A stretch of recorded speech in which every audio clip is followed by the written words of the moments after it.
Bonjour à tous et bienvenue dans cette dernière vidéo qui pourra servir de conclusion sur la question de l'attention.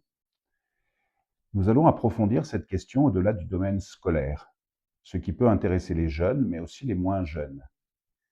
L'attention à soi, aux autres, la concentration, se situant à mon sens au cœur des problématiques du monde moderne.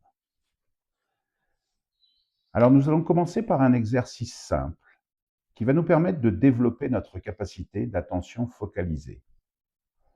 La consigne de cet exercice est d'observer, de se concentrer sur notre respiration. Il ne s'agit pas de modifier cette respiration, mais simplement de l'observer pendant 3 minutes. Il est préférable, dans un premier temps, de fermer les yeux et de réaliser cet exercice dans un endroit calme. Mettez-vous assis sur une chaise, le dos droit, mais pas crispé, détendu, les épaules sont relâchées. Posez vos mains, paumes vers le bas, sur vos genoux.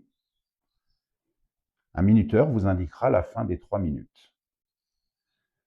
Durant l'exercice, il s'agit d'observer sa respiration qui entre par les narines à l'inspiration et sort par la bouche à l'expiration. On peut, si l'on préfère, se focaliser sur son abdomen qui enfle comme un ballon à l'inspiration et se dégonfle à l'expiration.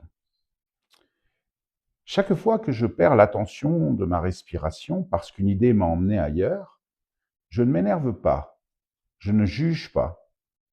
Je reviens porter attention à ma respiration. C'est aussi simple et aussi difficile que ça. Comme un sportif qui s'entraîne régulièrement, nous pouvons chaque jour mettre en pratique cette observation de notre respiration. À chaque entraînement, nous faisons l'expérience de la fragilité de notre attention focalisée. Mais avec de la persévérance, nous découvrons aussi que les idées qui nous entraînent loin de l'observation du souffle surgissent moins fréquemment et que progressivement, il devient plus facile de rester focalisé.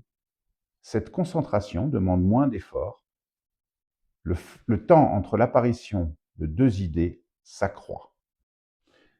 Le fait de tenir le dos droit, mais non crispé, active une capacité d'éveil et d'attention plus forte que si notre posture inspirait moins la dignité. Le mode de fonctionnement par défaut de notre cerveau est le vagabondage. L'image que vous voyez indique les zones du cortex qui sont actives lors du vagabondage. Lorsque l'on s'aperçoit que l'on n'est plus focalisé sur notre respiration, d'autres zones s'activent.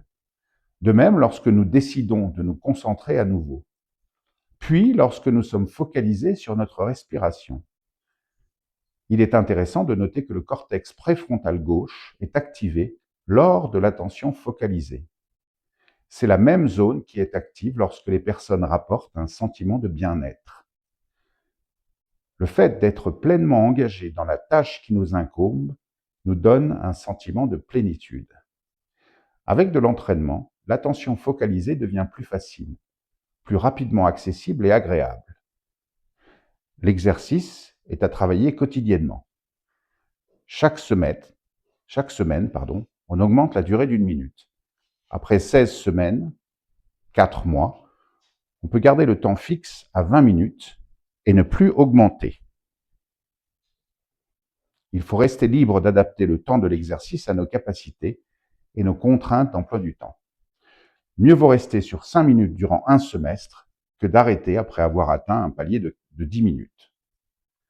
Cet exercice trouve naturellement sa place avant de débuter une séance de travail personnel. Être présent à ce que l'on fait, c'est à mon avis un des grands enjeux de notre siècle. Chez les jeunes, si les écrans font des ravages dans l'attention, et donc la motivation scolaire, c'est parce qu'ils demandent à notre cerveau d'être ce qu'il n'est pas, c'est-à-dire un outil multitâche. Peut-être évoluera-t-il dans les millénaires à venir, mais pour le moment, notre cerveau est, depuis la préhistoire, conçu pour être monotâche. Chez les adultes de 2025, le multitasking, le fait de faire ou d'être préoccupé par de nombreuses choses à la fois, est également dévastateur, cause de burn-out, de dépression, d'une charge mentale souvent insupportable. Alors, comme nous l'avons vu, l'exercice de méditation sur le souffle est la pratique formelle, quotidienne, de pleine conscience sur l'instant présent qui nous permettra de retrouver équilibre et bien-être. Qui m'a permis, depuis une quinzaine d'années, je peux le dire aujourd'hui, de sortir d'une longue période de ma vie où je ne contrôlais rien, où je me perdais, où je blessais les gens autour de moi par inattention. Il existe aussi dans notre quotidien de nombreux instants que nous vivons en pilotage automatique et que nous pouvons redécouvrir par le biais de la pleine conscience, c'est-à-dire l'attention focalisée sur l'instant présent. Le moment du réveil, par exemple. La douche du matin, en se concentrant sur ce rituel, sur l'eau qui détend le corps, le petit déjeuner, tous les repas en général.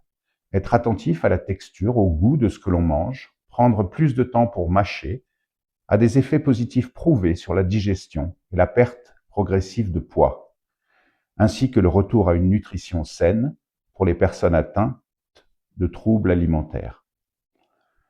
Nous pouvons aussi marcher en pleine conscience, attentifs à notre posture, notre environnement, aux autres autour de nous.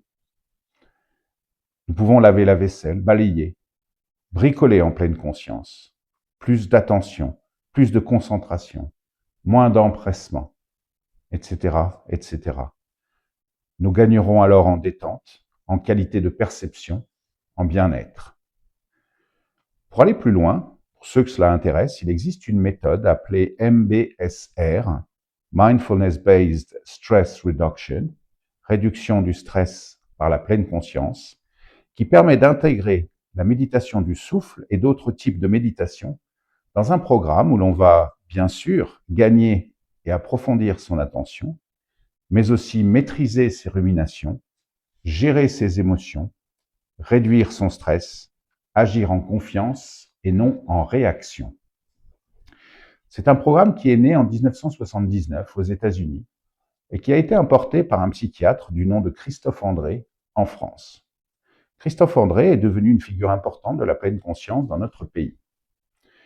Il faut savoir que cette technique MBSR est désormais largement utilisée dans les cliniques, les hôpitaux et le soin en général pour réduire l'angoisse, le stress, la douleur et permettre en consultation de donner aux patients des outils pour transformer leur vie. Je n'ai pas encore personnellement d'offre d'accompagnement spécifique pour la pleine conscience, car je suis en train de me former sur des éléments périphériques pour être parfaitement efficace sur ce type d'accompagnement.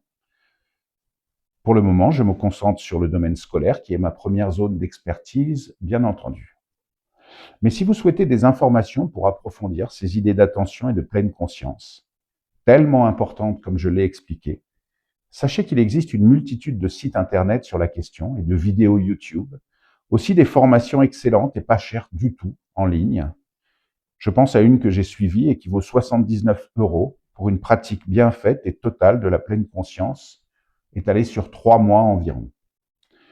N'hésitez pas à m'écrire pour des informations, pour vous renseigner sur mon travail autour des 7 profils de l'apprentissage et de la remotivation scolaire chez vovcoaching@gmail.com ou à me téléphoner au 06 62 31 17 92.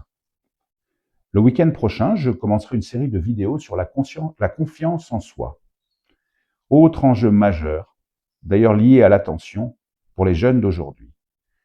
D'ici là, essayons d'être le plus attentifs à soi et aux autres que possible.